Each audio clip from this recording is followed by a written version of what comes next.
आज बृहस्पतिवार सकाल सकाल आमी स्नान करे रेडी हये एखाने चले एसेछि आमार गोपू सोनाके घुम थेके ओठानोर जोन्नो। से तो किछुतेई घुम थेके उठते चाइछे ना। आमार काने काने बोल्लो दिदी आमी एखन घुम थेके उठबो ना, तबुओ ताके बुझिए सुझिए कोनोभाबे ओठानोर चेष्टा करछि, गाये हाथ बुलिए पा टिपे दिए।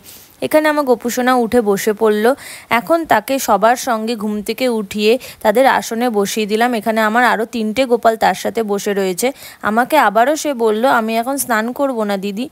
আমি বললাম ঠিক আছে, তোমার কথা মতোই আমি সকলকে হাত পা ধুয়ে মুছিয়ে ভালো করে পরিষ্কার করে দিয়ে তারপরে এখানে তার সেবার তো কিছু ব্যবস্থা করতে হবে, তার জন্য চলে এলাম রান্নাঘরে। এখানে ওর জন্য দুধ গরম করে নিয়ে চলে এসেছি। এখন সে তো কিছুতেই দুধ খেতে চায় না, তাই তাকে ডেলি সকালবেলা অনেক ভালোবেসে জোর করে খাওয়াতে হয়। দুধের সাথে মিশিয়ে মিশিয়ে আমি এখানে তাকে ভোগ দিয়ে দিচ্ছি। এখন আমি চলে এসেছি আমার গোপু সোনাকে স্নান করাতে। তামার ঘটিতে 1 ঘটি জল নিয়ে তার মধ্যে মিশিয়ে নিচ্ছে অল্প একটু গোলাপ জল আর অল্প একটু আতর। এই দিয়ে আমার গোপু সোনা স্নান করতে খুব পছন্দ করে। যেই মাত্র গোপু সোনার গায়ে জলটা ঢেলেছি, গোপু সোনা আমায় ডেকে বলল দিদিভাই তুমি এর মধ্যে তুলসী পত্র দিতে ভুলে গেছো।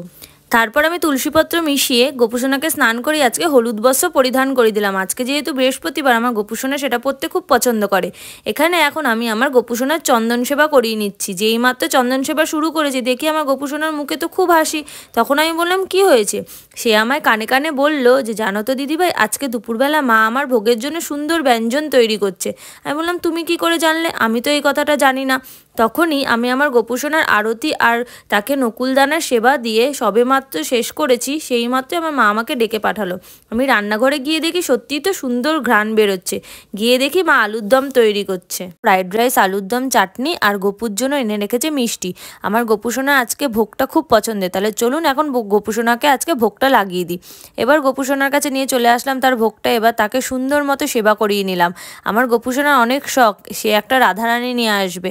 আমিও তাকে বলেছি যখন আমার সামর্থ্য হবে আমি তখন ঠিক এনে দেবো সে রাধারানী।